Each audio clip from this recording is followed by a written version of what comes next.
قال النبي صلى الله عليه وسلم القرآن أحب إلى الله من السماوات والأرض ومن فيهن নবীজি সাল্লাল্লাহু আলাইহি ওয়াসাল্লাম ইরশাদ করেছেন, কেউ যদি কোরআনুল কারীম তেলাওয়াত করে, কোরআনুল কারীম যদি কেউ তেলাওয়াত করে, আল্লাহর হাবিব সাল্লাল্লাহু আলাইহি ওয়াসাল্লাম বলেন, কোরআন আল্লাহ তাআলার কাছে প্রিয়। আসমান জমিন এবং আসমান জমিনের মধ্যবর্তী জায়গায় যত মাখলুকাত আছে, সব মাখলুকাতের চাইতে কোরআন আল্লাহ তাআলার কাছে প্রিয়। সুতরাং কেউ যদি কোরআনুল কারীম তেলাওয়াত করে, প্রতিটা হরফের বিনিময়ে আল্লাহ তাআলা 10টি করে নেকি দিবেন। হাদিস শরীফের মধ্যে আসছে, আল্লাহ রাসূল সাল্লাল্লাহু আলাইহি ওয়াসাল্লাম ইরশাদ করেন, মান ক্বারা হারফাম মিন কিতাবিল্লাহ ফালাহু বিহি হাসানাতুন ওয়াল হাসানাতু বিআশরি আমসালিহা। আল্লাহর নবী সাল্লাল্লাহু আলাইহি ওয়াসাল্লাম ইরশাদ করেন, কেউ যদি কোরআনুল কারীম তেলাওয়াত করে, একটা হরফ যদি পড়ে, একটা হরফের বিনিময়ে আল্লাহ রাব্বুল আলামিন একটা নেকি দিবেন, আর একটা নেকির বিনিময়ে আল্লাহ রাব্বুল আলামিন 10টি করে নেকি লিখে দিবেন। একটা নেকির সমপরিমাণ 10টি নেকি হয়ে যাবে। কেউ যদি একটা হরফ কোরআনুল কারীমের তেলাওয়াত করে, তাহলে আল্লাহ তাআলা একটা নেকি তার আমলনামায় লিখিয়া দেন, আর ওই একটা নেকি 10টা নেকির সমপরিমাণ হয়।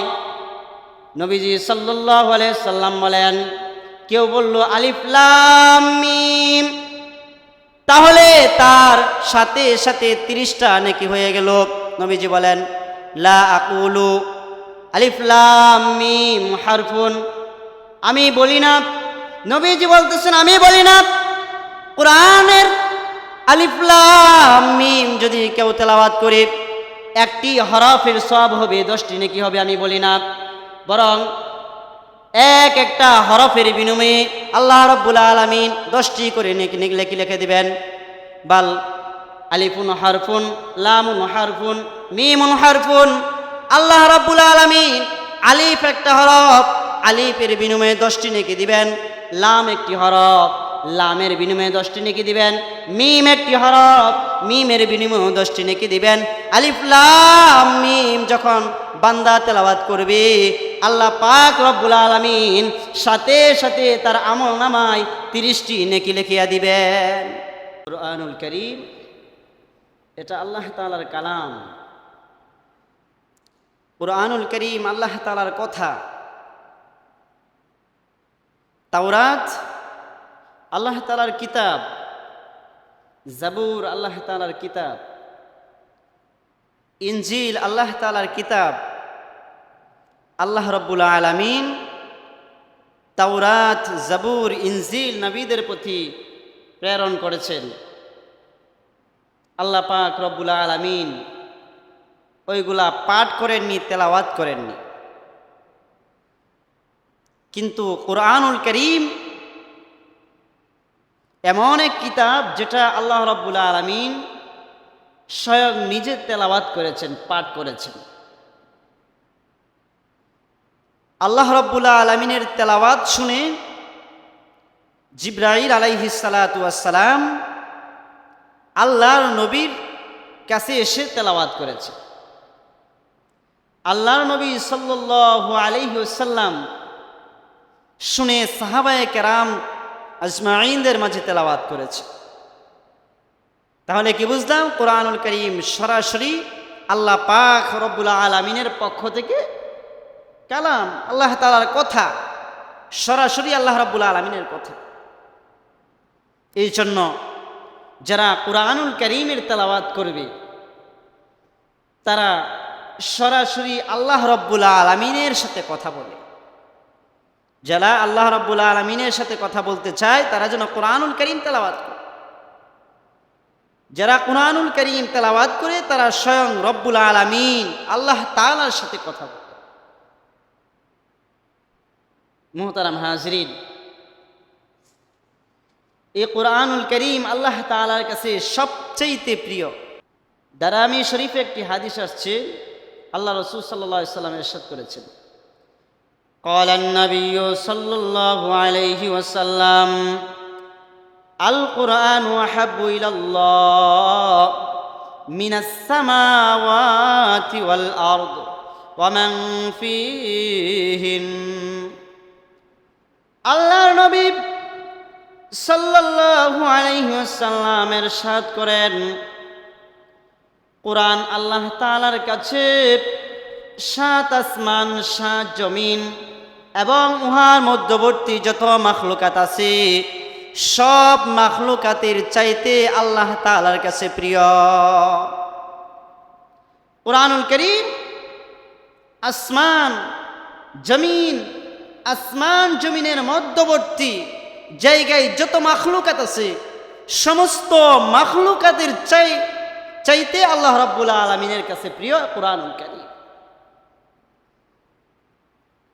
মুহতারাম হাজিরিন, এই কুরআনুল কারীম আল্লাহ তাআলার কালাম হওয়ার কারণে এটার সাথে যার সম্পর্ক হয়েছে তার দাম বেড়ে গেছে।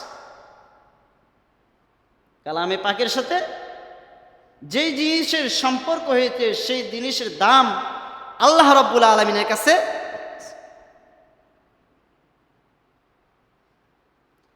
কালামুল্লাহ শরীফের সাথে সম্পর্ক হয়েছে ফেরেশতার, সেই ফেরেশতার দাম আল্লাহ তাআলার কাছে বেড়ে গেছে। জিবরাইল আলাইহিস সালাতু ওয়াস সালাম সমস্ত ফেরেশতাদের মধ্যে শ্রেষ্ঠ। কুরআনুল কারীমের সম্পর্ক আমাদের নবী মুহাম্মদুর রাসূলুল্লাহ সাল্লাল্লাহু আলাইহি ওয়াসাল্লামের সাথে হয়েছে। আমাদের নবী সাল্লাল্লাহু আলাইহি ওয়াসাল্লামের দাম অন্যান্য সমস্ত নবীদের চাইতে বেড়ে গেছে। আমাদের নবী সমস্ত নবীদের চেয়ে শ্রেষ্ঠ। কুরআনুল কারীমের সম্পর্ক মক্কা মদিনার সাথে হয়েছে, তো মক্কা মদিনার দাম আল্লাহর কাছে সারা পৃথিবীর সমস্ত শহরগুলোর চাইতে দাম বাইরে গেছে। কালামে পাকের সাথে মাসের সম্পর্ক হয়েছে, তো মাস বাকি 11 মাসের উপর দাম বেড়ে গেছে। কালামে পাকের সম্পর্ক একটা কাপড়ের টুকরার সাথে হয়েছে, তো ওই কাপড়ের টুকরার দাম আল্লাহর কাছে বেড়ে গেছে। যে কাপড়ের টুকরা দিয়া গিলাপ বানাইছে সেই গিলাপের দাম আল্লাহ তাআলার কাছে বেড়ে গেছে। ঘরে দামি দামি অনেক পোশাক আছে, অনেক কাপড় আছে, সব কাপড় আমরা পরিধান করি, ব্যবহার করি। যদি কোনো সময় দামি পোশাক আমাদের হাত থেকে পড়ে যায়, মাটিতে যদি পড়ে যায়, তাহলে আমরা সেই পোশাকটাকে হাতে নিয়ে উপরে উঠিয়ে ওইটা ঝেড়ে আবার আলনাতে রেখে দেই সুন্দর করে। কিন্তু যেই কাপড়ের টুকরা দিয়ে আমরা কুরআনুল কারীমের জন্য গিলাপ বানিয়েছি, সেই কাপড়ের টুকরাটা যদি মাটিতে পড়ে যায়, আমরা সাথে সাথে কি করি?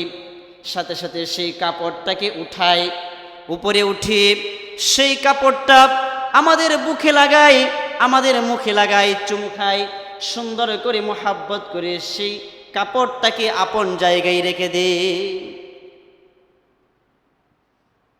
আবার কুরআনুল কারীমের সাথে সম্পর্ক হয়েছে কাঠের একটা টুকরার সাথে। সেই কাঠের টুকরার দাম আল্লাহ তাআলার কাছে বেড়ে গেছে, আমাদের কাছেও বেড়ে গেছে। ঘরের মধ্যে খাট আছে, আলনা আছে, শোকেস আছে, ওইগুলা অনেক দামি কাঠ দ্বারা নির্মিত বানানো। ওইগুলার সাথে যদি আমাদের পা লেগে যায়, বেয়াদবিমূলক আচরণ করে ফেলি, তাহলে আমাদের ভিতরে কোনো প্রতিক্রিয়া হয় না। কিন্তু একটু কাঠের টুকরা দিয়ে যে রেহালটা বানাইলাম, সেই রেহালের সেই রেহালটা যদি মাটিতে পড়ে যায়, আমাদের ভিতরে প্রতিক্রিয়া হয়। সেই রেহালটার সাথে সাথে হাতে নেই, সেই রেহালটা বুকে লাগাই, সেই রেহালটা মুখে লাগাই, সেই রেহালটা চুমু দেই, মোহাব্বত করি, ভালোবাসি। এটার কারণ হলো একমাত্র, এই সম্মানের কারণ হলো এই রেহালের সাথে, কাঠের টুকরার সাথে কোরআনুল কারীমের সম্পর্ক হয়েছে। কোরআনুল কারীম এই কাঠের টুকরার সাথে লেগে গেছে। কোরআনুল কারীম এই কাঠের টুকরার সাথে লাগছে, তো কোরআনুল কারীমের দাম আল্লাহ তাআলার কাছে বেড়ে গেছে, দুনিয়ার মানুষের কাছেও বেড়ে গেছে। মুহতারাম হাজিরিন, এই কোরআনের সম্পর্ক যার সাথে হয়েছে তার দাম বেড়ে গেছে। ফেরেশতার সাথে লাগছে, তো ফেরেশতা শ্রেষ্ঠ হয়ে গেছে। নবীর সাথে লাগছে, তো নবী শ্রেষ্ঠ হয়ে গেছে। মাসের সাথে লাগছে, মাস শ্রেষ্ঠ হয়ে গেছে। মক্কা মদিনার সাথে লাগছে, মক্কা মদিনা শ্রেষ্ঠ হয়ে গেছে। একটা কাঠের টুকরার সাথে লাগছে, কাঠের টুকরার দাম আল্লাহ তাআলার কাছে বাইরে গেছে। একটা কাপড়ের টুকরার সাথে লাগছে, তো ওই কাপড়ের টুকরার দাম আল্লাহ তাআলার কাছে বেড়ে গেছে, আমাদের কাছে। এই জন্য এই কোরআনুল কারীমের সম্পর্ক যদি আমাদের সাথে হয়, কোরআনুল কারীমের সম্পর্ক যদি আমাদের সাথে হয়, আমরা যদি কোরআনুল কারীম তেলাওয়াত করি, কোরআনের সাথে মুহাব্বত রাখি, তাহলে আমাদের দামও আল্লাহ তাআলার কাছে অনেক গুণ বেড়ে যাবে। আমাদের দামও আল্লাহ তাআলার কাছে বেড়ে যাবে।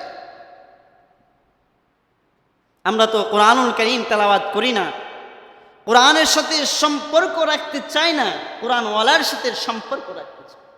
অথচ আমরা যদি কোরআনের সাথে সম্পর্ক রাখি, কোরআনুল কারীম তেলাওয়াত করি, তাহলে আল্লাহর কাছে আমাদের দামও বেড়ে যাবে। মুহতারাম হাজিরিন, এই জন্য কোরআনুল কারীম দৈনন্দিন জীবনে তেলাওয়াত করা, দৈনন্দিন জীবনে প্রতিদিন কয়েক পৃষ্ঠা হলেও কোরআনুল কারীম তেলাওয়াত করা। কোরআন কারীম তেলাওয়াত করাকে দৈনন্দিনের ওয়াজিফা বানায় না, দৈনন্দিনের ওয়াজিফা বানায় না। যেখানে যাই সেখানে কোরআনুল কারীমের তেলাওয়াত করব, মসজিদে বসে কোরআনুল কারীমের তেলাওয়াত করব। আমাদের বাড়িতে, ঘর বাড়িতে কোরআনুল কারীমের তেলাওয়াত করব, কোরআনের চর্চা করব, কোরআনের ইলম মানুষের ভিতরে বিলাবো। আজকে ঘরগুলা কোরআনুল কারীমের তেলাওয়াত হয় না, ঘরগুলাতে, আমাদের বাড়িগুলাতে কোরআনুল কারীমের তেলাওয়াত হয় না। আমাদের অধীনে যারা আছে তাদেরকে আমরা তাগিদ করব কোরআনুল কারীম তেলাওয়াত করার জন্য। আমার ছেলে কোরআনুল কারীম পারে, তো তাগিদ দিব কোরআনুল কারীম তেলাওয়াত করার জন্য সকাল বিকাল। আমার মেয়ে কোরআনুল কারীম পড়তে পারে, তাকে বলবো কোরআনুল কারীম তেলাওয়াত করার জন্য। আমার ছোট ভাই কোরআনুল কারীম তেলাওয়াত করতে পারে, তাকে বলবো কোরআনুল কারীম তেলাওয়াত করার জন্য। আমার মা বাবা কোরআনুল কারীম পড়তে পারে, তাদেরকে বলবো কোরআনুল কারীমের তেলাওয়াত করার জন্য। আজকে তো ঘরের মধ্যে কোরআনুল কারীমের তেলাওয়াত নাই, এই জন্য ঘরগুলা বরকত শূন্য হয়ে গেছে। ঘরগুলাতে রহমত নাই, বরকত নাই, শুধু সর্বদা ঝগড়া ঝাঁটি ঘরের মধ্যে লেগেই থাকে। সব সময় বিপদ আপদ বালা মুসিবত ঘরের মধ্যে লেগেই থাকে, কারণ ঘরের মধ্যে তো রহমত নাই, কোরআনুল কারীমের তেলাওয়াত নাই। যদি ঘরগুলাতে কোরআনুল কারীমের তেলাওয়াত থাকতো, সকাল বিকাল কোরআনুল কারীমের তেলাওয়াত থাকতো, তাহলে ঘরগুলা নূরে নূরান্বিত হয়ে যায়। ফজরের নামাজের পরে সূরা ইয়াসিনের তেলাওয়াত, জোহরের নামাজের পরে সূরা ফাতার তেলাওয়াত, আসরের নামাজের পরে সূরা নাবার তেলাওয়াত, মাগরিবের নামাজের পরে সূরা ওয়াকিয়ার তেলাওয়াত, এশার নামাজের পরে সূরা মুলকের তেলাওয়াত। এই তেলাওয়াতগুলা, এই সূরাগুলা পড়া ওয়াজিফা আমাদেরকে বানায় নেওয়া দরকার। ঘরগুলাতে সর্বদাই কিছু না কিছু কোরআনুল কারীমের তেলাওয়াত যেতে হয়।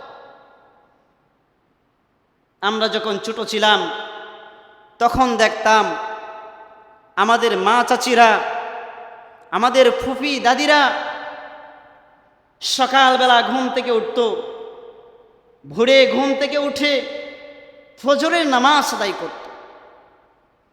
ফজরের নামাজ যখন শেষ হয়ে যেত, ফজরের নামাজ শেষ করে কুরআনুল কারীমের তেলাওয়াতে বসে যেত, কুরআনুল কারীমের তেলাওয়াত করত। এমন সুন্দর একটা দৃশ্য দেখতাম, চতুর্দিক থেকে কুরআনুল কারীমের তেলাওয়াত কানে বেশি আসতো। প্রত্যেকটা ঘর থেকে কুরআনুল কারীমের তেলাওয়াত আমাদের কানে বেশি আসতো। তারা পরিবারের কাজ আরম্ভ করার আগে কুরআনুল কারীম তেলাওয়াত করত, রান্না বান্নার কাজ শুরু করার আগে কুরআনুল কারীম তেলাওয়াত করত। প্রত্যেকটা বাড়িতে দেখতাম কুরআনুল কারীমের তেলাওয়াত মা চাচিরা পড়ত, সন্তানদেরকেও পড়াইত। সুন্দর কুরআনুল কারীমের তেলাওয়াত বেশি আসত। আজকে সেই কুরআনুল কারীমের তেলাওয়াত দেখি না। আমাদের মা চাচিরা কুরআনুল কারীমের তেলাওয়াত এখন করে না। এখনের মানুষেরা কুরআনুল কারীমের তেলাওয়াত করে না। সকালেই তো ঘুম থেকে উঠে না, সকাল 7টা 8টা 8:30টায় ঘুম থেকে উঠে, আর টেলিভিশন ছাড়তে গান শুনতে উঠি। সকালবেলা ঘুম থেকে উঠে 8:30 8টা 8:30 9টার দিকে, আর মোবাইলে গান ছেড়ে সেই গান শুনতে ঘুম থেকে উঠি। এখন তো কুরআনুল কারীমের তেলাওয়াত নাই, এই জন্য তো ঘরগুলাতেও শান্তি নাই, অশান্তি, ঝগড়াঝাটি, আল্লাহর রহমত নাই, আল্লাহর বরকত নাই। এই জন্য ঘরে কুরআনুল কারীমের তেলাওয়াত চালু করব। আমরা নিজেরা ঘরে কুরআনুল কারীমের তেলাওয়াত করব। আমাদের অধীনস্থ যারা আছে তাদেরকে কুরআনুল কারীমের তেলাওয়াত করার জন্য উদ্বুদ্ধ করব। ছোট ভাই থাকলে ছোট ভাইকে কুরআনুল কারীম তেলাওয়াত করার জন্য বলবো, ছেলে থাকলে ছেলেকে বলবো কুরআনুল কারীম তেলাওয়াত করার জন্য, মেয়ে থাকলে মেয়েকে বলবো কুরআনুল কারীমের তেলাওয়াত করার জন্য। আর যদি কুরআনুল কারীমের তেলাওয়াত তারা না পারে, তাহলে কুরআনুল কারীমের তেলাওয়াত শিক্ষা করার জন্য তাদেরকে এমন ব্যবস্থা করব যাতে কুরআনুল কারীম শিক্ষা করতে পারে। কুরআনুল কারীম শিক্ষা করার ব্যবস্থা করে দিব, যাতে করে তারা কুরআনুল কারীম শিক্ষা করতে পারে। কত সুন্দর দৃশ্য আমরা আগে সকালে দেখতাম, যখন আমরা হেঁটে হেঁটে মক্তবে যাইতাম, আর হেফজখানা মক্তবগুলাতে কারি সাহেবরা থাকতেন, তারা সুন্দর করে কুরআনুল কারীমের শিক্ষা দিতেন। প্রত্যেকটা মক্তব থেকে, হেফজখানা থেকে কুরআনুল কারীমের আওয়াজ বেশি আসত। আর আমরা আইল দিয়ে হেঁটে হেঁটে এক সারিবদ্ধ হয়ে মাদ্রাসাতে যাই। আগে কি সুন্দর দৃশ্য দেখিতাম আমরা, আগে কি সুন্দর দৃশ্য দেখিতাম, আগে কি সুন্দর দৃশ্য দেখিতাম আমরা, আগে কি সুন্দর দৃশ্য দেখিতাম। এলাকার ছেলে মেয়ে সকালে নাস্তা খেয়ে, এলাকার ছেলে মেয়ে সকালে নাস্তা খেয়ে আমপারা কায়দা নিয়ে মক্তবে যাইতাম। আগে কি সুন্দর দৃশ্য দেখিতাম আমরা, আগে কি সুন্দর দৃশ্য দেখিতাম। নামাজের সময় হলে মসজিদে যাইতাম চলে, নামাজের সময় হলে মসজিদে যাইতাম চলে। বড়রা ডাকলে মুদের ফজরের আজান হলে ওয়াকিয়া ইয়াসিন পড়তাম প্রতিদিন, ওয়াকিয়া ইয়াসিন পড়তাম প্রতিদিন। অভাবের মাঝেও তখন শান্তি যে পাইতাম, অভাবের মাঝেও তখন শান্তি যে পাইতাম। আগে কি সুন্দর দৃশ্য দেখিতাম আমরা, আগে কি সুন্দর দৃশ্য দেখিতাম। এলাকার ছেলে মেয়ে সকালে নাস্তা খেয়ে, এলাকার ছেলে মেয়ে সকালে নাস্তা খেয়ে কেউ বা কায়দা নিয়ে, কেউ বা কুরআন নিয়ে মক্তবে যাইতাম। আগে কি সুন্দর দৃশ্য দেখিতাম আমরা, আগে কি সুন্দর দৃশ্য দেখিতাম। সেই সুন্দর দৃশ্য আজকে আর দেখা যায় না। এলাকার ছেলে মেয়ে ভাই বেরাদর একসাথে মিলেমিশে মক্তবে যাইতাম, কোরআন পড়তাম, আম পাড়া পড়তাম। আজকে সেই মক্তবগুলা অচল হয়ে যাইতেছে। সেই মক্তবগুলার প্রতি নজর রাখবেন, যাতে করে সেই মক্তবগুলা সচল থাকে। কোরআনুল কারীমের তেলাওয়াত প্রত্যেকটা ঘরে হয়, প্রত্যেকটা ছেলে মেয়ে কোরআনুল কারীমের তেলাওয়াত যাতে শিখতে পারে।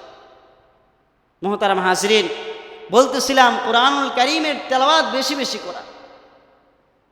আমরা নিজেরা বেশি বেশি কোরআনুল কারীমের তেলাওয়াত করব। আমাদের অধীনস্থ যারা আছে তাদেরকে কোরআনুল কারীম তেলাওয়াত করার জন্য উদ্বুদ্ধ করব, তাদেরকে তাগিদ দিব। প্রত্যেকটা ঘরে যাতে কোরআনুল কারীমের তেলাওয়াত হয় সেই বন্দোবস্ত আমরা করব। আল্লাহ পাক রব্বুল আলামিন আমাদেরকে প্রত্যেকটা ঘরে কোরআনের কারীমের তেলাওয়াত আবার আগের মতো আরম্ভ করার তৌফিক দান করুন।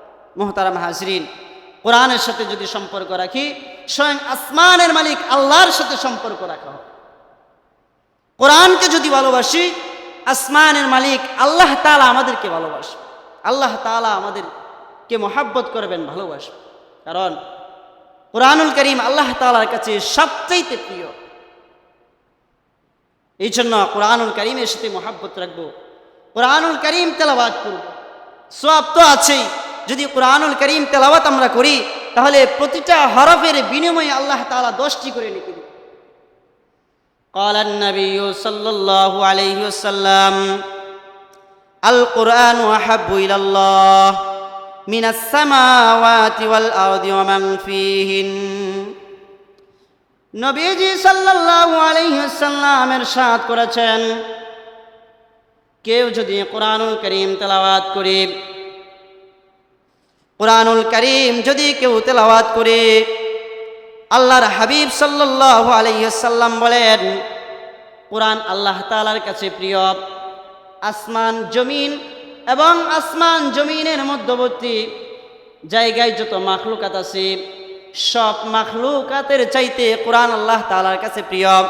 সুতরাং কেউ যদি কোরআনুল কারীম তেলাওয়াত করে, প্রতিটা হরফের বিনিময়ে আল্লাহ তাআলা 10টি করে নেকি দিবেন।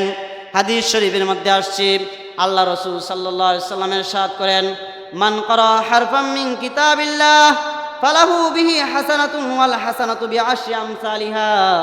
আল্লাহর নবী সাল্লাল্লাহু আলাইহি ওয়াসাল্লাম ইরশাদ করেন, কেউ যদি কোরআনুল কারীম তেলাওয়াত করে, একটা হরফ যদি পড়ে, একটা হরফের বিনিময়ে আল্লাহ রাব্বুল আলামিন একটা নেকি দিবেন, আর একটা নেকির বিনিময়ে আল্লাহ রাব্বুল আলামিন 10টি করে নেকি লিখে দিবেন। একটা নেকির সমপরিমাণ 10টি নেকি হয়ে যাবে। কেউ যদি একটা হরফ কোরআনুল কারীমের তেলাওয়াত করে, তাহলে আল্লাহ তাআলা একটা নেকি তার আমলনামায় লিখিয়া দেন, আর ওই একটা নেকি 10টা নেকির সমপরিমাণ হয়।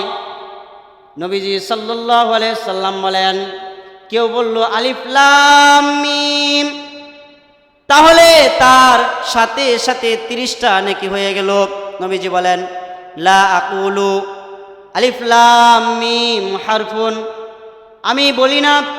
নবীজি বলতেছেন, আমি বলি না কোরআনের আলিফ লাম মিম যদি কেউ তেলাওয়াত করে, একটি হরফের সওয়াব হবে, 10টি নেকি হবে, আমি বলি না। বরং একটা হরফের বিনিময়ে আল্লাহ রাব্বুল আলামিন 10টি করে নেকি লিখে দিবেন। বাল আলিফুন হারফুন, লামুন হারফুন, মিমুন হারফুন। আল্লাহ রাব্বুল আলামিন আলিফ একটা হরফ, আলিফের বিনিময়ে 10টি নেকি দিবেন। লাম একটি হরফ, লামের বিনিময়ে 10টি নেকি দিবেন। মিম একটি হরফ, মিমের বিনিময়ে 10টি নেকি দিবেন। আলিফ লাম মিম যখন বান্দা তেলাওয়াত করবে, আল্লাহ পাক রব্বুল আলামিন সাথে সাথে তার আমলনামায় 30টি নেকি লিখিয়া দিবেন। সে বুঝে কোরআনুল কারীম তেলাওয়াত করো, আর না বুঝে কোরআনুল কারীম তেলাওয়াত করো। কোরআনুল কারীম তেলাওয়াত করছে, এই জন্য আল্লাহ রাব্বুল আলামিন প্রত্যেকটা হরফের বিনিময়ে তাকে 10টি করে নেকি, প্রত্যেকটা হরফের বিনিময়ে 10টি করে নেকি আল্লাহ রাব্বুল আলামিন। এই জন্য কোরআনুল কারীম বেশি বেশি করে কোরআনুল কারীম তেলাওয়াত করো। কোরআনকে মহব্বত করা, ভালোবাসা। কোরআন তেলাওয়াত করা যেমন সওয়াব, কোরআন শ্রবণ করাও তেমন সওয়াব। যদি কোরআনুল কারীম তেলাওয়াত করি তাহলেও সওয়াব হবে, একজন তেলাওয়াত করতেছে যদি তেলাওয়াত শুনি তাহলে আমাদের সওয়াব। এমনকি কোরআন তো এমন এক গ্রন্থ, যদি কোরআনুল কারীমকে মহব্বত করি, ভালোবাসি, তাহলে আমাদের সওয়াব। অনেক মুসল্লি ভাইদেরকে দেখি সকাল সন্ধ্যা যখনই নামাজ পড়তে আসে, সকালবেলা ফজরের নামাজের পরে নামাজটা পড়েই কোরআনুল কারীমটাকে বুকে নেয়, কোরআনুল কারীমকে বুকে নেয়, কোরআনুল কারীমকে মুখে লাগায়, চুমু খায়, মহব্বত করে চোখের পানি ফেলায়। আবার সন্ধ্যাবেলা অনেক মুসল্লিদেরকে দেখি কোরআনুল কারীম বুকে নেয়, কান্না করতে থাকে, চোখ দিয়ে টপ টপ করে পানি পড়তে থাকে, কোরআনুল কারীম বুকে নিয়ে আদর করে, কোরআনুল কারীমকে মুখের সাথে লাগায়, কোরআনুল কারীমকে চুমু দেয়, কোরআনুল কারীমকে মহব্বত করে। এই মহব্বত করার কারণেও তার সওয়াব। কেউ যদি কোরআনুল কারীমকে ভালোবাসতে পারে, কোরআনুল কারীমকে মহব্বত করে, এই মহব্বত হতে পারে তাকে জান্নাত পর্যন্ত পৌঁছে। কারি তৈয়ব সাহেব রহমতুল্লাহি আলাই দারুল উলুম দেওবন্দের দীর্ঘদিনের মুহতামিম ছিলেন। উলামায়ে কেরাম জানেন, ওনার ইতিহাস পড়ছেন। কারি তৈয়ব সাহেব রহমতুল্লাহি আলাই দারুল উলুম দেওবন্দের মুহতামিম ছিলেন দীর্ঘদিন যাবৎ। উনি ওনার খুতুবাতে একটা ঘটনা লিখছেন, চমৎকার একটি ঘটনা, ছোট্ট একটি ঘটনা। কারি তৈয়ব সাহেব রহমতুল্লাহি আলাই লিখেন, ভারতে একটি জায়গায় একটি এলাকা, যেই এলাকার অধিকাংশ মানুষ মূর্খ, যে এলাকার সব মানুষ প্রায় মূর্খ, শিক্ষা দীক্ষা তাদের ভিতরে ছিল না, দ্বীনি শিক্ষাও ছিল না, কোরআন হাদিসের শিক্ষাও ছিল না।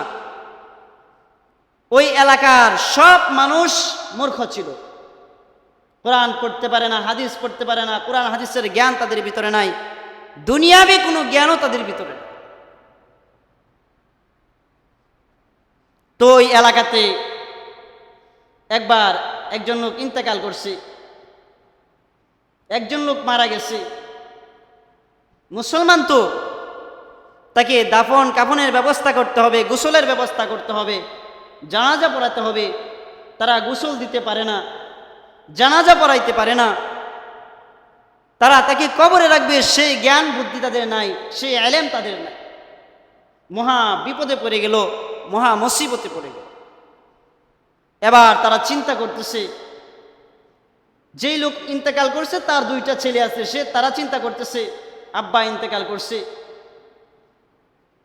আমরা তো দুই চোখ থেকে অন্ধ, আমরা কিভাবে গোসল করাতে হয় সেটা জানি না, কিভাবে জানাজা পড়াতে হয় সেটা জানি না, কিভাবে দাফন কাফন করতে হয় সেটা জানি না।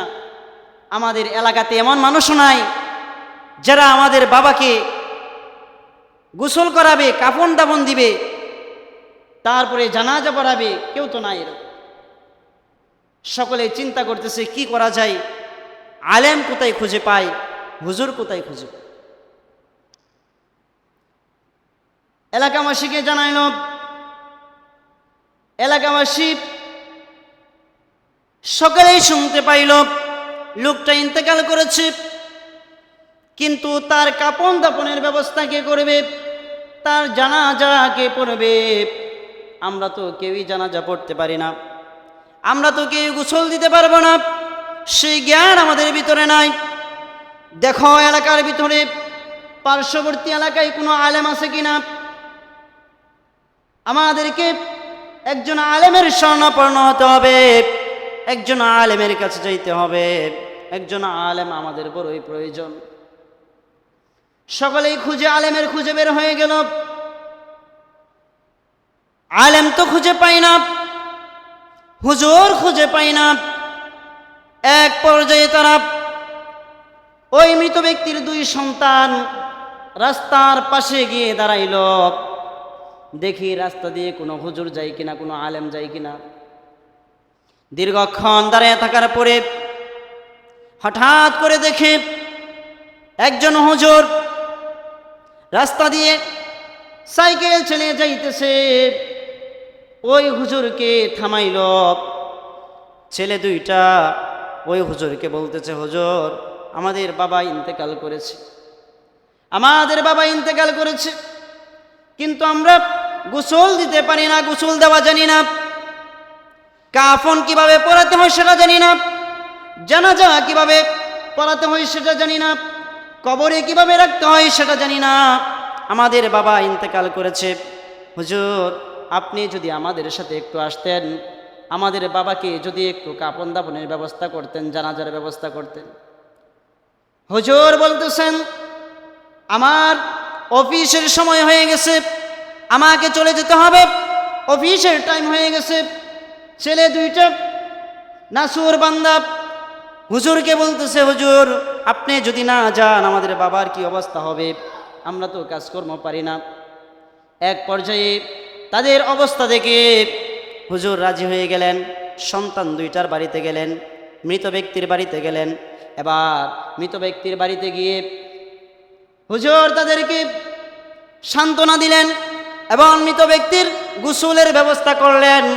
মৃত ব্যক্তিকে সুন্দর করে গোসল করাইলেন, সুন্দর করে গোসল করাইয়া কাফন দাফনের ব্যবস্থা করলেন। কাফন দাফনের ব্যবস্থা করে জানাজা পড়াইয়া কাফন দাফনের ব্যবস্থা করে সুন্দর করে যখন কবরে রাইকা চলে আসলেন, হুজুর চলে গেলেন হুজুরের অফিসে। যেই মাত্র অফিসে গেলেন, ওই অফিসে যাওয়ার পরে ওই দিন ওই অফিসের ম্যানেজার, ওই অফিসের মালিক সকলকে বলতেছে, তোমরা প্রত্যেকে তোমাদের আইডি কার্ড বের করো। প্রত্যেকের আইডি কার্ড বের করতেছে। যখন হুজুরের সিরিয়াল আসলো, হুজুরকে বলল আইডি কার্ড বের করে। হুজুর পকেটে হাত দিল, পকেটে হাত দিয়া দেখে আইডি কার্ড তো নাই পকেটে। এবার চিন্তায় পড়ে গেলেন, কি করলাম, আইডি কার্ড আমার কোথায় হারালো। পেরেশানি হয়ে গেলেন, হইয়া চিন্তা করতেছেন আমার আইডি কার্ড কোথায় গেল। এক পর্যায়ে তার স্মরণ হলো, আমি তো রাস্তায় ওই ছেলে দুইটার আবেদনে তাদের বাবার বাড়িতে গিয়েছিলাম, তাদের বাড়িতে গিয়েছিলাম, কাফন দাফনের ব্যবস্থা করেছিলাম।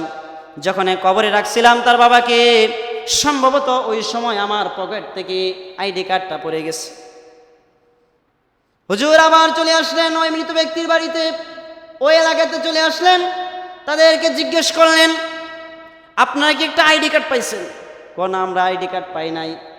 আমি তো আইডি কার্ডটা নিয়ে বাড়ি থেকে বের হয়েছিলাম, কিন্তু আইডি কার্ড তো খুঁজে পাইতেছি না।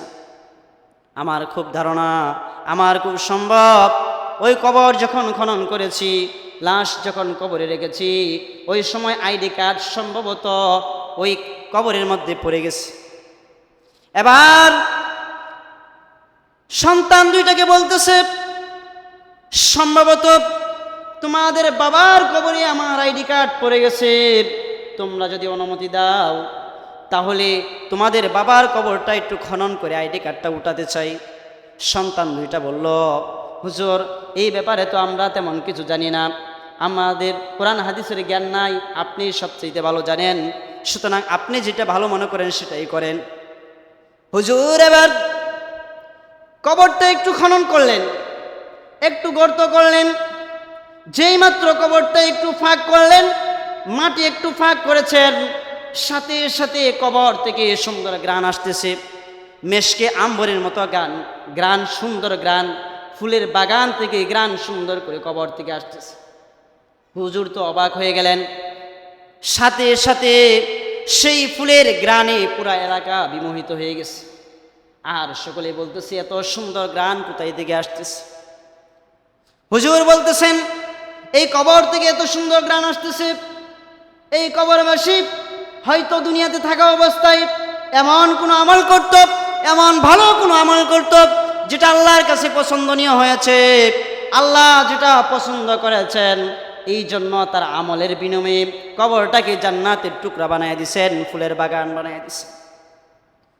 হুজুর বলতেছেন, সন্তান দুইটাকে, তোমাদের বাবা এমন কি আমল করত যে আমল করার কারণে আল্লাহ রাব্বুল আলামিন কবরকে জান্নাতের টুকরা বানায় দিয়েছেন? সন্তান দুইটা বলতেছে, আমাদের বাবা তেমন কোনো আমল করতো না, হুজুর বলতেছে মানি না, তোমাদের মা বেঁচে আসেনি?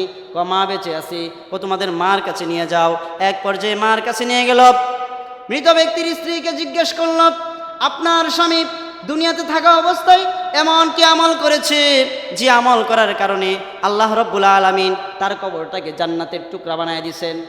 এবার তারা বলতেছে, এবার ওই মৃত ব্যক্তির স্ত্রী বলতেছে, আমার স্বামী কৃষক ছিল, সাধারণ শ্রমিক ছিল, কাজকর্ম করত, তেমন আমল করতো না, তেমন বিশেষ কোনো আমল ছিল না, নামাজ রোজাও তেমন করতে পারতো না। কিন্তু আমাদের স্বামীকে প্রতিদিন দেখতাম যখনই বাড়িতে আসতো কাজকর্ম সেরে সন্ধ্যাবেলা যখন বাড়িতে আসতো তখন দেখতাম সে গোসল করে পাক পবিত্র হয়ে ঘরের এক কোণে বসে কি জানি একটা কিতাব নিত, আর সেই কিতাবটা নিয়ে বুকের সাথে লাগাইতো, মুখের সাথে লাগাইতো, কিতাবটার মধ্যে চুমো খাইতো, আর চোখ দিয়া টপ টপ করে পানি পড়তো।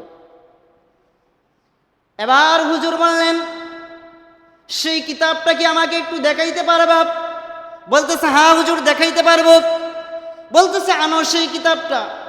এবার স্ত্রী সেই কিতাব নিয়ে আসলেন। হুজুর যখন দেখলেন, হুজুর হাউমাউ করে কান্না করে দিলেন। দেখে সেই কিতাব সাধারণ কোনো কিতাব নয়, দুনিয়ার কোনো কিতাব নয়, সেটা হলো কোরআনুল কারীম। ওই লোকটা দুনিয়াতে থাকা অবস্থায় আমল তেমন করতে পারতো না, কিন্তু সকালবেলা ঘর থেকে বের হইতো, সারাদিন কাজ করত, বিকালবেলা যখন বাড়িতে আসতো, বাড়িতে এসে কাজকর্ম থেকে ফারেক হয়ে গোসল শেষ করে পাক পবিত্র হয়ে ঘরের এক কোণে বসে কোরআনুল কারীম বুকে নিত, কোরআনুল কারীম মুখে নিত, কোরআনুল কারীমকে চুমু খাইত। এই জন্য আল্লাহ রাব্বুল আলামিন তাকে এরকম সম্মান দিয়েছে। হুজুর বলেন, আমার আর বুঝতে বাকি নাই, আল্লাহ রাব্বুল আলামিন এই কোরআনুল কারীমকে মহব্বত করার কারণে তার কবরটাকে জান্নাতের টুকরা বানাইছে। রাসূলুল্লাহ সাল্লাল্লাহু আলাইহি ওয়াসাল্লাম ইরশাদ করেন, কোনো বান্দা যদি কোরআনুল কারীম তেলাওয়াত করে, কোনো বান্দা যদি কোরআনুল কারীম তেলাওয়াত করে, তাহলে আল্লাহ রাব্বুল আলামিন তাকে ইজ্জত দান করেন, সম্মান দান করেন। প্রতিটা হরফের বিনিময়ে 10টি করে নেকি আল্লাহ তাআলা লিখে। মুহতারাম হাজরিন, এই জন্য কোরআনের সাথে সম্পর্ক রাখবো, কোরআনকে মহব্বত করব, কোরআনকে ভালোবাসবো। আল্লাহ পাক রব্বুল আলামিন আমাদের সকলকে এই কোরআনের সাথে সম্পর্ক রাখার তৌফিক দান করুক এবং বেশি বেশি কোরআনুল কারীম তেলাওয়াত করার তৌফিক দান করুক।